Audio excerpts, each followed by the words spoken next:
The following is a special presentation of Tony Curry Radio. Keep your mission on your mind and your mind on your mission. This is Mission Minded with Michael Coleman. Welcome back to another Mission Minded, along with Michael Coleman, the CEO of the Heart of Alabama Food Bank, down there in beautiful Montgomery, Alabama, the capital city, of course, the great state of Alabama. I'm Tony Curry, Mission Minded. We talk about business here on the show, and gave you a little homework from last week. I gave you an entire week to finish it up, Michael. First of all, how are you, my friend? Everything going good? I'm doing great. It's always great to see you, my brother. What did you do with the hour of sleep you lost? Did you? Everyone's freaking out because I'm like, these are the same people that go on cross-country trips and talk about they're going to be tired for like the next 45 to 50 years because they lost an hour of sleep. I'm assuming you did okay.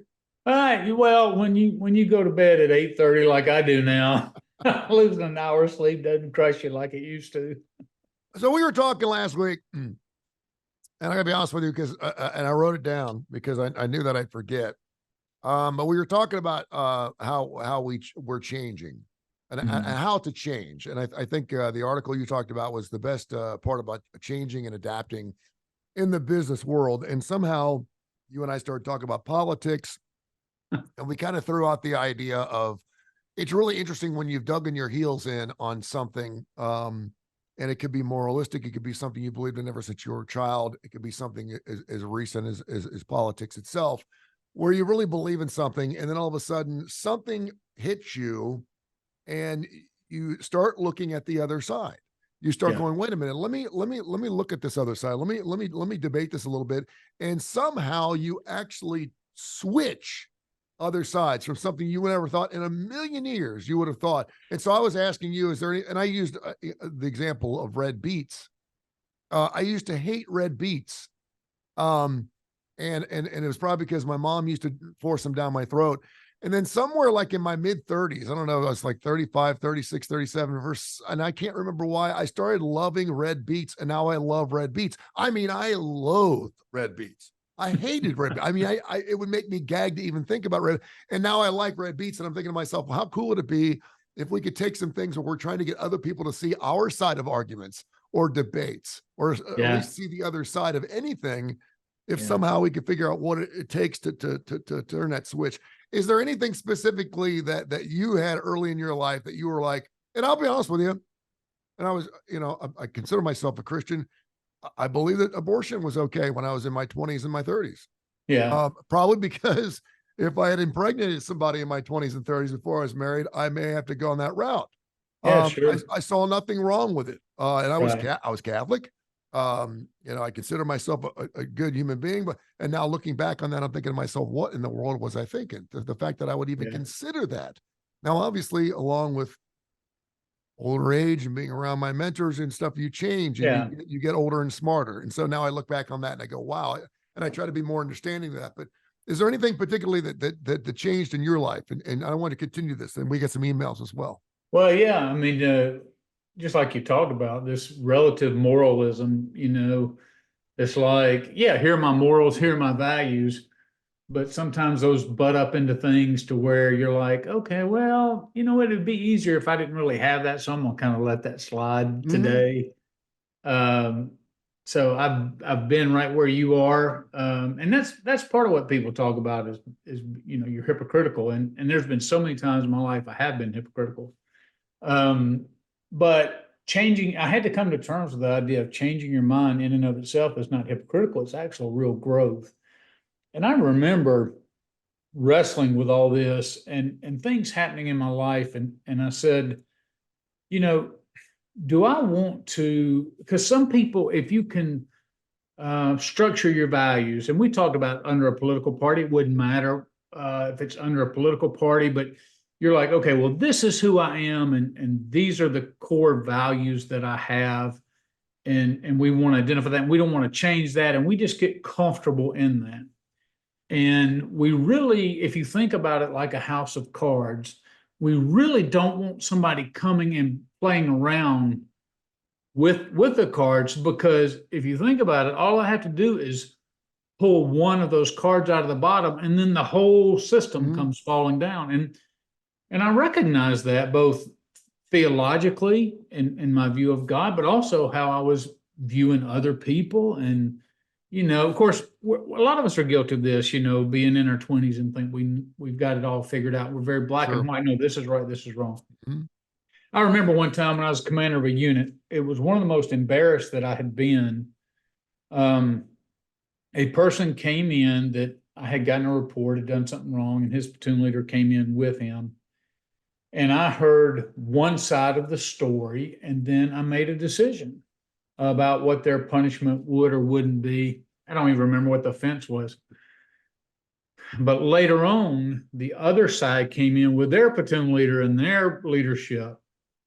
And I remember going, well, I've already decided this. I have a bit of an impulsive nature. It's one of the things I work against, or that it can be positive, but sometimes it can be negative. And I just wanted to resolve this issue. So I listened to one side, made a decision. Well, it was totally unjust. Once I heard the other side, then I recognized I cannot stand by my position. So I had to call the other people back in and then go in and explain how I ended up where I ended up. But it really caused me this was in my early 30s, to say, am I just looking for a position, or am I genuinely seeking truth? Because in genuinely seeking truth, I have to listen to people that I may not want to hear their opinion. I may not want to know that there's an aspect of truth, because their side may represent something that I don't like or I don't value. But what I have forced myself to do is say, listen, I'm not going to carry the water for anybody, any organization, any issue, any political party, any particular denomination. I just want to be a seeker of truth, which means that I have to be willing to listen to all sides, and sometimes in very complex issues, and take what I'm learning or take what I'm hearing, apply logic to it, apply reasoning, all those kind of things, and then come up with where, I feel like that leads me. If I'm going to be an honest broker, and then be strong enough to stand up and go, I can't decide right now. I'm still out here searching. I've listened to both sides. It's not a lack of information, but I hear things on both sides that kind of pull me. And so, but this is what maturity, I think that's growth, as opposed to some people that goes, wait a minute, you're more indecisive now. You're going against, you may have used to believe this, now you believe this. And people may say, oh, you're betraying your values, your traditional values. And to me, I'm like, no, I'm just genuinely seeking truth. And if that truth leads me down the path of my traditional values, then I'm wholeheartedly going to defend that once I come to an understanding. There's a big loaded question here, and you probably won't be able to answer because it is so large. But is there anything in your life that you thought to yourself, wow, I like, you really believed in something for a long period of time, and all of a sudden you just totally saw it different because you were seeking that truth? And then by the time you did your research, and by the way, I love what you just said, because I think there's a lot of us that we don't have the answers. We don't know. And everyone wants us to be black or white, right or left. Everyone wants us to have an answer. And then one of the reasons we talked about this, and it just started coming back to me, was we were talking about, I heard these individuals, a Democrat and a Republican, who used to be just the opposite 2 years ago. Yeah. And if you walk up to a Democrat now and say, I used to be a Republican, they look at you like you got three eyeballs. Yeah. How in the world could you change parties? I mean, that's like an Auburn coach becoming an Alabama coach. I mean, how's that even possible? And it is. And I look at that and I think that's growth. That's cool. I think that's neat that you're willing to change your mind, despite the fact you're going to have people that are going to run all over you and say, how in the world can you take this? Not just not just your agenda or your platform, but these ideologies. When you're willing to change your ideologies, I mean, we got terrorist groups that believe that it's perfectly fine to go kill humans, based off Allah or based on whatever they believe in spiritually. And all of a sudden they get out of that and then they realize, what was I thinking? But I mean, at that point in time, they actually believed that killing another innocent human being was okay. Right, right. Well, and I think of it, probably the greatest transformation in my thinking has revolved around my own personal faith. Now, my core belief in God and who God proclaims himself to be has not changed. That has just continues to reaffirm itself. But I have opened myself up to say, look, I want to be a true seeker of God. This is who I believe. This is what my logic tells me. But when you get into the denominational divisions, and I grew up in a Protestant denomination, and as you go to each one, and you're like, wait a minute, it's just like a political party in that, well, if I'm going to be this, then you kind of take the whole package and you kind of wear that label. And I remember going to my wife one time, because when I went to school and started taking the original languages, at one time I was in a PhD program. I didn't finish it, but I took 4 semesters of Hebrew. And as I researched original languages and learned how to read and study in the Hebrew, I had to go back and tell my wife, what we believe about this, or what we've always been taught by this, is absolutely not true. Now, it's not earth-shattering like God doesn't exist or, whatever, but it was some particular thing that we as a denomination held on to based on these particular verses of scripture. And I said, I absolutely see that was completely in error. And then I said, so do I then stand up and proclaim that to other people in a way that helps inform them? And I really recognized that the issue could be very small, the issue could be large, but it was just like I was coming up, people responded just like I was pulling that card out of their house of cards, and they were afraid that their whole system of faith would come tumbling down if anybody. And my response is, I want you to come tug at the loose strings, because if I've got loose strings and I have something wrong, I want to grow. I want to know what that is. And if that means I have to go back and re-examine certain aspects of my faith, or re-examine certain values I have, or certain alignments with political parties or groups or whatever, hey, if I'm a truth seeker, then I've got to be willing to put all my beliefs under examination all the time and not be afraid of where that might lead. And again, and it's amazing how often we talk about it. You make decisions based off love or fear, one of the two. That's right. It's either one or the other. And Jesus did it in everything he did. And that's the other thing. And I think it's just a beautiful thing. I pray every morning to God just to give me the willingness. Just let me be willing to see the other side. Keep my heart open, particularly when I'm going into a situation where I know I'm not going to see the other side clearly. If I believe something, it could be a business meeting, it could be something with my brother, it could be a fight with my wife, whatever. Let me be willing and let me be open-hearted, and let me be able to pause and pray and take a second to actually think before I speak. And I think that's so vitally important. It really is. And you think how often we go into situations knowing that's going to be the case.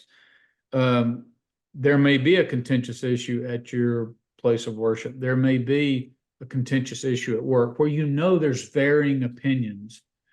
And especially in leadership, it's very important that you don't, everybody's going to have their initial gut reaction or gut opinion.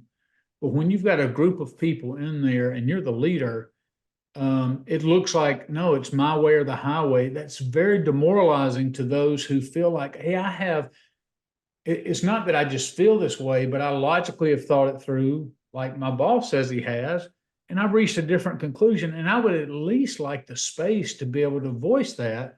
And so I try to do that with leaders is to say, you might influence my mind, and my mind gets influenced all the time. Yeah. You might influence my mind, but hey, in the end of the day, I'm the boss. I have to make the final decision, but I'm opening up the floor as a truth seeker because I want to hear your perspective. Now, I may end up concluding that your perspective is flawed and severely flawed, and I may end up discounting everything you've said, that I don't feel like there's any value that's been brought to this situation.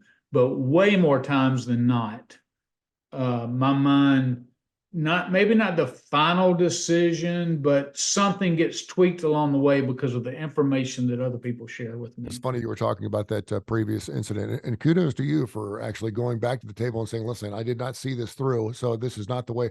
But how often do you watch one of these court shows and you hear one side and you're like, there's no way this guy is guilty. There's no way in hell. And 5 minutes later, when you hear the other side, you're like, well, wait a minute now. It's like, there's nothing the prosecution could say, anything that's going to keep me from thinking this guy is not going to prison for the rest of his life. And next thing you know, 5 minutes into it in a commercial, you're like, well, wait a minute. Maybe I should have. So we all know the guy who played Frank Costanza on Seinfeld, who was also the dad, Arthur Spooner on King of Queens. There's a whole episode about he goes and the prosecution lays out its case and he goes, let's just get this over with. This guy's guilty as hell. And then the next clip is, there's no way he did it. He's completely innocent. And then it would get, he's just going back and forth the whole time, depending on who he just heard. Yeah. You brought up something interesting while we were talking about, and I, hypocritical is certainly one of those words that I think we don't hear enough of because it really hurts to be called one of those, but we all have been there. And also, to fight for something that fits our narrative. Yeah. I don't think we use that word narrative enough because it's amazing how someone will be fighting against something because it doesn't fit their narrative. It doesn't fit their argument, doesn't fit their agenda, doesn't fit what's going to help them most. And all of a sudden they realize, okay, it can't be done this way, whether it's going to hurt the majority or hurt my country or hurt the way I do business. And so I have to change mine. And when you change your narrative, sometimes it's looking for that truth that makes you find that narrative. But people that just judge and do things because of their own narrative don't get it. You have to be open-minded to seeing the other way around, the other side. When you're a truth seeker, and everybody has to judge for themselves. I can't judge somebody's level of desire to speak truth. But unless you believe you're always starting out with the truth, you're gonna change your mind. And I think communicating that, and the article addressed that. Look, talk about, hey, I used to think this, now I think this, but explain your reasoning and what you don't come across as wishy-washy. You come across as thoughtful, that you care about truth, that you have enough courage to admit when you're wrong, and that you're willing to change your position. It speaks highly of the person. I value that in somebody, but we kind of just stick to our guns with what we're comfortable with. I don't want to have to rethink it. I don't want to have to go back through all the gnashing of teeth, worrying about, hey, does this align with my political party? Does this align with my church groups? Whatever. Just seek truth and don't worry about where it aligns. You just follow that path. And sometimes you're going to end up beside your enemy on an issue. And sometimes you're going to be aligned with your friends. Just seek truth and all that'll end up taking care of itself. We got a lot of emails here, info@TonyCurryRadio.net, info@TonyCurryRadio.net. You can hear the show at least 5 times a week here in the TKR app, available through Android or Apple. And of course, also here on our podcast, we're available on every major industry out there and also here on our YouTube channel. It's called Mission Minded. We also have a show called Bite by Bite, which we'll do a little after the show if you're listening to us live on TKR. Peter in Chicago, is mentioning he works for a software company and that he's been put in a PIP, a performance improvement plan. He said, I don't know what a PIP is. I've done some research on it. It sounds like I'm about ready to lose my job. Could you please tell me what a PIP is? Okay. Now, a PIP is something that, and I don't know the specifics of his company, but from a boss's perspective, lots of times, one of the things that you try to avoid is if you genuinely care about people, you're like, hey, I want to develop the people we have. And so a PIP can be, hey, we're taking the time to identify the areas that we feel like need improvement. And then we're going to map out what that looks like. So what this might be is say, okay, here's the areas we feel like you don't communicate well and your work ethic you're not very productive, whatever. And so here's what we're going to do. And they lay out specific steps that they're going to require of you. And then what they're going to do is they lay out a timeline typically where they come back and then evaluate you on how much you've changed or how much you've improved or not improved. Now, I 100% get why that feels like they're preparing to fire you, because usually a company says, if we're going to terminate somebody, we have to have documentation that we did try to improve. So that performance plan is evidence that they've talked to you that your performance needs to improve. Now, again, as a listener of the audience, we have no way of knowing whether that's true or not, but somebody there is using this and saying, hey, this is what we're going to be evaluating you on. This are our expectations. Now, they're supposed to lay that out very specifically, and also give you additional training if necessary to make sure that you can meet the standards. So they're saying, okay, we want you to be able to make X amount of widgets, per day. Now, you do have in that plan, you do have the opportunity to reply back and say, I can't do all of these things. There's not enough time in the day. And you come up with some sort of reasonable expectation and execution. I will tell you, when we've done things, we don't necessarily call it that, but I know exactly what's happening. And I can't speak to his boss's motivation, but it is a pathway to either that person performs to the level we want them to, or it is documenting the process and where we tried and this person could not perform to the level of the company. And we do potentially end up dismissing them if they don't turn things around. Yeah, Now, I mean, it's obviously saying something's wrong. I mean, if the word improvement from is their in there, perspective now, yeah. And I think more times than not, people, I really look and evaluate and say, and look at what they're saying. Is there value? Now, most people, you should have a job description. And so those expectations should already be laid out in your job description. If it's not, the question is, wait a minute, these are new tests. This is not part of my job description. So documenting things are not just good for the company, they're also good for protects the employee as well. Because if somebody comes along and says, wait a minute, you're not doing X, Y, and Z on the pace we think you should, and you go back and you look at your job description and you say, wait a minute, there's nothing in my job description about making widgets at 50 an hour, whatever it is. So if this is something new, a new response, this is what I've agreed to. If you have a new responsibility, well, I need training, I might need pay improvement, I might need all these other things. So it can protect both parties. I would say, I would ask yourself to give yourself an honest evaluation, or to go to a peer that you trust in the company, have them give you an honest opinion, and maybe even go back to your boss and say, hey, I want to work here. I value this job. Be honest with me. Are you just trying to help make me improve? Or are you, prepare, where do you see me in a year or two? And I know it's scary. I know it's risky. But the reality is the documentation's being built. I hope their motive is to help you improve and provide a pathway so you can be there a long time. But if their expectations are not met, whether it's fair or not, I can't speak to, but it is it's preparing for a transition if it's not successful. Is there any type of program? Because this sounds like a marriage counselor to me. And I always tell my friends, now that I've been through this process and it didn't work, don't wait till you have problems before you go to a marriage counselor. I mean, I would tell people right now, if I don't care how open-minded you are and how much you love your mate, there should be something, and it doesn't have to have a third party involved in it, but there should be something where you sit down and communicate your issues, your problems, your fears, your loves, and all these things together. So you don't stray away from each other. But is there anything that, or is that just, what is that, some type of work assessment that you do some annually? bosses, some leaders just cannot have tough conversations. Yeah. And they end up waiting, just hoping things get better. And that's not fair to the employee.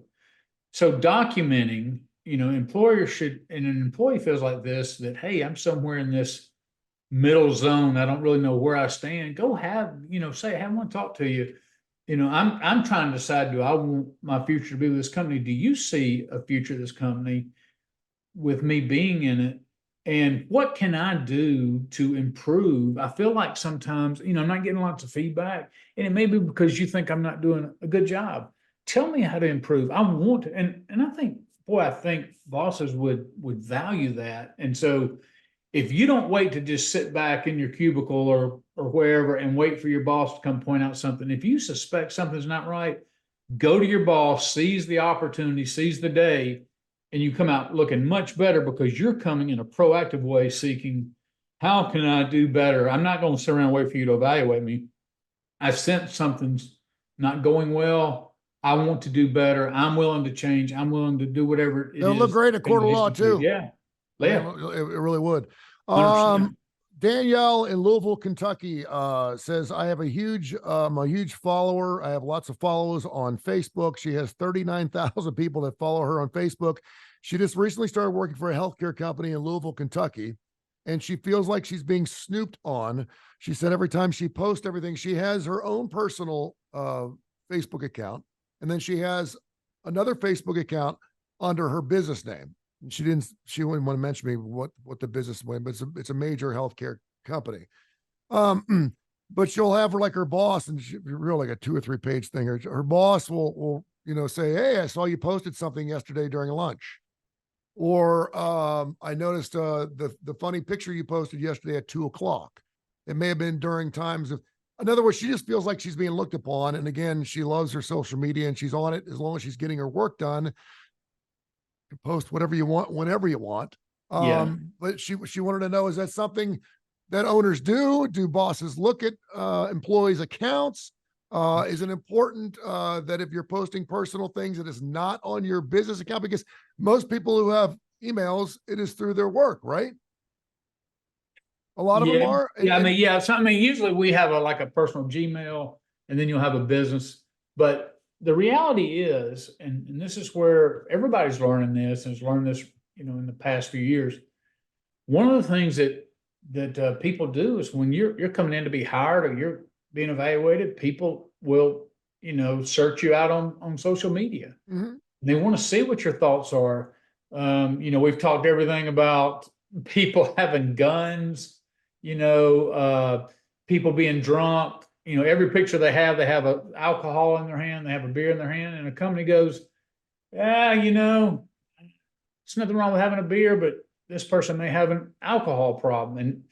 And so a lot of bosses will go, okay, wait a minute, they're working on their own, but if they're spending time posting on social media and on the personal side of social media, then they could look at that as time theft, which is, wait a minute, it's not that you're just taking the time to make a 2 or 3 minute post. It's you're thinking about, you're going through your workday where I'm paying you. And again, whether this is true or not, I'm sharing this with you from the boss's perspective, how dedicated they are to finishing their job, or they just worried about every day I've got to post 2 or 3 things on Facebook because I have lots of followers. Is that a fireable offense? I mean, again, you're talking about, is the person getting their job done? You can make an argument that there's no posting between 8 and 5. Well, I'm going to tell you, you're posting in my time, regardless of whether it's your email or my email. Yeah. In a lot of company handbooks. And so I would advise you to go to your HR and make sure you have a copy of your personnel handbook. It has a social media policy in there, and it may say, you cannot post on social media, on your private social media, during these hours. And it may be monitored. And so if you violate that, they're likely not going to fire you the first time. And the boss may just be simply, and I've done this before, where I point out that I've noticed something. I'm not celebrating that I've noticed it, and it's just letting them know that I'm aware in hopes of that they will make a change. But if they don't make the change, then a further conversation could be coming along. I think, again, going back to what we were saying a minute ago, if I were her, I'd take the initiative and go sit down and say, look, I have this social media following. It's a large following. I also do business. Here's kind of what I would like to do. Tell me from your perspective, is that okay with you? Or tell me and get clarity. you always come out better with communicating what your concerns are. But lots of times what people, they don't want to know what it is. They want to operate in murkiness because they have a feeling, oh, if I bring it up, they're going to shut me down. And I don't want to be shut down, so I'm not going to bring it up. And the reality is that a lot of bosses, they monitor your Facebook for content to see what kind of person that's representing their company. Mm-hmm. And they're seeing how much time you're spending on social media and not spending doing their job. And both of those, like I said, they catch you one time, two times, they're likely not going to fire you. But if it's documented and they document it and tell you, okay, this is a no-go, and then they catch you on it again, then you're looking at possible termination. More emails in the future and anytime. info@TonyCurryRadio.net. info@TonyCurryRadio.net. For Michael Coleman, this is Mission Minded. Make sure you listen up for our Bite by Bite segment comes up here. It's a little shorter, but it's about the non-for-profit business of Feeding America and the Heart of Alabama Food Bank. Coming up next.